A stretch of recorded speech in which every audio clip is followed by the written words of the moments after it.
어떤 번호로 여론조사가 돈다 쫙 퍼지는 경우가 있습니다. 여론조사가 이게 갑자기 이렇게 높아져? 공수처가 윤 대통령 체포영장 첫 집행에 실패한 그날부터 다음 날까지 진행된 한 여론조사의 결과 윤 대통령 지지율 40%. 여론조사 전문가에게 의견이 분분한 이번 여론조사 어떻게 봐야 하는지 물었습니다. 주위에서 보셔야 될 게 윤석열 대통령 지지율 40%. 이게 갑자기 이렇게 높아져? 라고 생각할 때 지금 이야기하는 지지율 40%가 탄핵 가결 직전의 지지도와는 완전 다른 것이다 이렇게 생각을 하시면 되겠습니다. 그게 언론에서 비슷하게 지지도 지지율 이렇게 썼기 때문에 급격하게 높아지고 있는 거 아니냐 뭐 이렇게 생각하실 수가 있는데 기존에는 직무 정지되기 전에 평가 문항이었습니다. 얼마나 잘한다고 보느냐 잘못한다고 보느냐 이런 평가였는데요. 최근에 나오는 지지도 조사 같은 경우는 이게 평가가 아니고 얼마나 지지하느냐를 묻는 지지도 문항입니다. 완전히 달라요. 비교를 할 수가 없죠. 이게 무슨 말이냐면요. 좋아하던 스포츠팀 성적이 저조할 때 요즘 경기력이 떨어진다고 평가할 수 있잖아요. 그렇지만 지금 못한다고 해서 응원하던 팀을 확 바꾸는 일이 흔하진 않고요. 외교라든지 요새는 또 영부인 문제 뭐 이런 것들을 다각도로 보지 않겠습니까? 그런데 대한민국에서는 보통 모든 대통령에게 이와 같은 평가 문항이 지지도로 굳어져 있습니다. 정확하게 표현하기에는 국정수행, 긍정평가. 국정수행을 평가를 할 수 없죠. 왜 직무 정직이 되어 있으니까.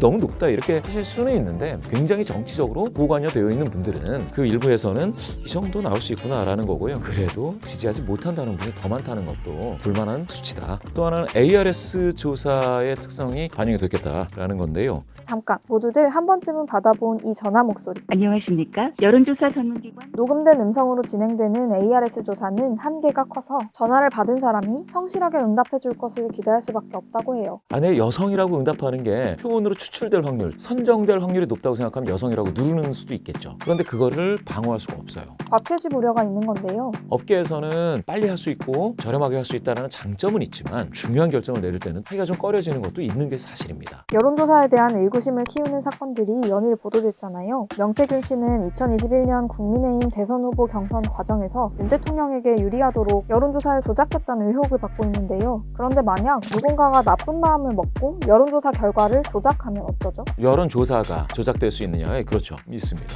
그래서 정말 중요한 건 승리를 위해서 무엇이든지 할 수 있는 사람, 이런 사람이 여론조사를 하는 거는 조금 그래요. 실수 정도면 경고나 과태료가 되는 거고요. 특정 후보를 어떻게 해보기 위해 고의로 조작을 했다라고 하면 선관위가 검찰에 고발할 수가 있습니다. 이번 영상을 만들면서 사람들에게 받은 질문 중 눈에 띄는 이거. 근데 진짜 특정 정치 성향이 있는 사람들만 골라서 전화할 수 있나요? 조사가 안 되기 때문에 응답을 해주던 번호다라고 해가지고 섞는 경우가 종종 예전에는 있었습니다. 특정 정치 성향을 가지고 있는 사람의 번호만 넣는다.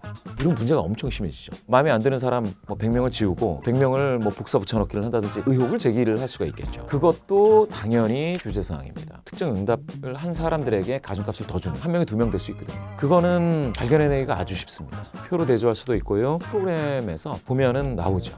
답변을 들을 때부터 조작해버리면 면접원이 사실과 다르게 기록하면 어떡하죠? 만약에 어떤 면접원이 모든 응답을 유관순도 홍길동, 임꺽정도 홍길동, 잘모름도 홍길동 이렇게 찍는다면 그러면 문제가 될 수 있죠. 보통 조사기관에서는 감청을 하는 사람이 있습니다. 이상하다라고 잡고 그분이 응답한 거를 전부 다 폐기할 수가 있고요.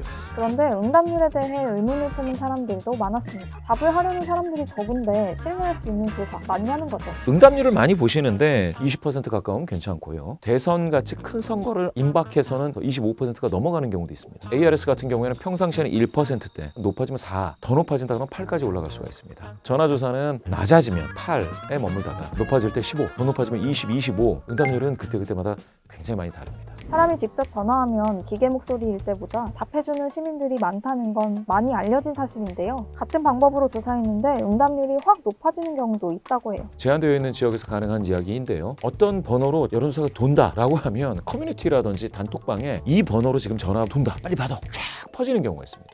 응답률이 높다고 해서 무조건 믿을 수 있는 조사가 아닐 수도 있다는 건데요. 여론조사를 교란하는 행위, 열심히 해서 막고 있지 않기 때문에 그 교란 행위에 의해서 응답률이 높거나 낮아지는 것을 어떻게 알기 어려워요. 그 동네 맘카페라든지 커뮤니티를 다 뒤져야 되는 겁니까? 이 응답률을 딱 하나로서 설명하기는 어렵습니다. 여러 나라에서 응답률은 전화 면접에서도 낮아지는 추세였던 것은 맞다. 정치적으로 관여도가 높은 사건이 생길 때 응답률은 갑자기 높아지는 경우도 있다. ARS보다는 전화 면접 조사가 대표성이 높은 건 확실합니다. 한계가 있는 조사들이 이제 여러 개 있으니 편식하지 않고 이렇게 저렇게 보겠다라고 생각을 하시는 게 좋겠습니다. 그리고 또 한 가지는 주기적으로 발표하는 곳은 흐름, 추이를 보시면 되는 것입니다. 내가 지지하는 후보 내지 정당과 부합하게 나온다고 해서 그 조사 기관만이 조사를 제대로 하고 있다고 하는 것은 사실은 맞지 않습니다. 많이들 응답을 해주시는 게 좋을 것 같습니다.